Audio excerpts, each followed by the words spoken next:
எங்களை பொறுத்த வரைக்கும் ஒன்றிய அரசுக்கு அன்பான வேண்டுகோள் என்னன்னா, தமிழ்நாட்டில் கல்வித்தரம் நல்லா வளர்ந்துகிட்டு இருக்கு. பல்கலைக்கழகத்திலிருந்து கல்லூரிகள்ல இருந்து எல்லாமே நல்லா இருக்காங்க. நீங்க எல்லாத்துலயும் அரசியல் பண்ணிட்டு போங்க. கோயில்ல பண்ணுங்க, குளத்துல பண்ணுங்க, ஆத்துல பண்ணுங்க, சேத்துல பண்ணுங்க. ஆனா தயவு செஞ்சு மாணவர் வாழ்க்கையில நீங்க அரசியல் பண்ணிடாதீங்க. ஏன்னா மாணவர்கள் அறிவுபூர்வமான மாணவர்கள் தமிழ்நாட்டில் உருவாகிட்டு இருக்கும் போது இப்ப பாருங்க, இந்த யூஜிசி எல்லாம் யூஜிசினா என்னன்னு நம்ம குறுக்க வர்றேன்றீங்க. இது என்னங்க துணைவேந்தர் அதே மாதிரி இல்லைங்க, கல்லூரி ஆசிரியர் எந்த துறையை படிச்சுட்டு வேணாலும் வரலான்னு இருக்குங்க. என்னங்க இதெல்லாம் பெரிய வம்புங்க. அதனால இந்த மாட்டு சிறுநீரத்தை குடிப்பதில் அவர் கூட சொன்னார்ல, லட்சம் 1 லட்சம் ஆண்டுகளாக மாடை வணங்குகிறோம். நம்ம தான் ஊர்ல போனா பசுமாடை பார்த்தா என்னடா தங்க ஜாப்டியான தடை கொடுக்குறோம். அதுக்காக மாட்டோட குடும்பம் நடத்த முடியுமா என்ன? சுமத் சுருக்கமா நிறைவு கருத்து. இது ஒரு அன்னெசரி இஷ்யூ. யாருமே மாட்டு சிறுநீரை எடுத்து குடிங்கன்னு டைரக்டா யாரும் சொல்லல. ஐஐடி டைரக்டரும் சொல்லல. அதில் சில ப்ராப்பர்ட்டிஸ் இருக்கு, அது எஸ்டாப்ளிஷ் ஆயிருக்கு. மேற்கொண்டு ஆராய்ச்சி செய்தால்தான் இது ஒரு மருந்தாக மாற்ற முடியுமா மாற்ற முடியாதாங்கிறது தெரியும். அதில் இருக்கக்கூடிய அந்த பெப்டைட்டு அந்த யூரின் யாரும் சொல்லல.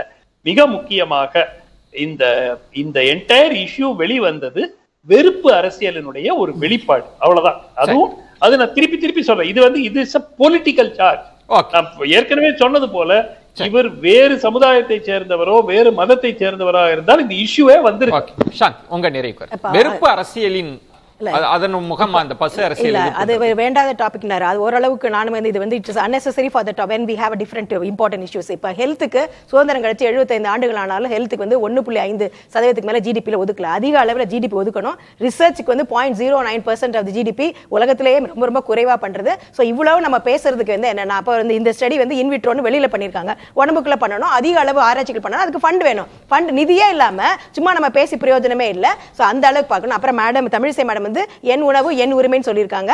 அதுதான் நாங்களும் சொல்றோம். ஆக அந்த பீஃப் ஈட்டிங்ல எல்லா இடத்துலயும் இந்தியா முழுமைக்கும் மாட்டிறைச்சி எல்லாம் பெரிய பிரச்சனையா பண்ணாம அவங்கவுங்க உணவு அவங்கவுங்க உரிமை, அவங்க பிளேட்ல என்ன சாப்பிடுறது இது பண்ணணும். மாட்டிறைச்சி வச்சு கூடாது, அதனாலேயே நான் லிஞ்சிங் பண்ணுவேன், கொலை செய்வேன் என்பது எல்லாமே அரசியல். அதுதான் தவறாக நாங்கள் பார்க்கிறோம்.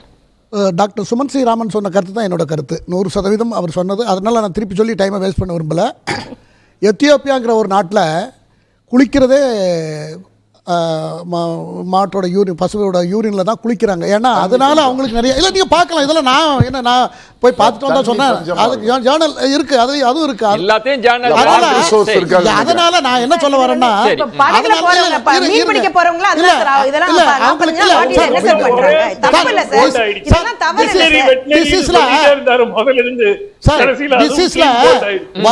வருமுன் தடுப்பது ஒண்ணு, வந்த பிறகு காப்பாத்துறது ஒண்ணு.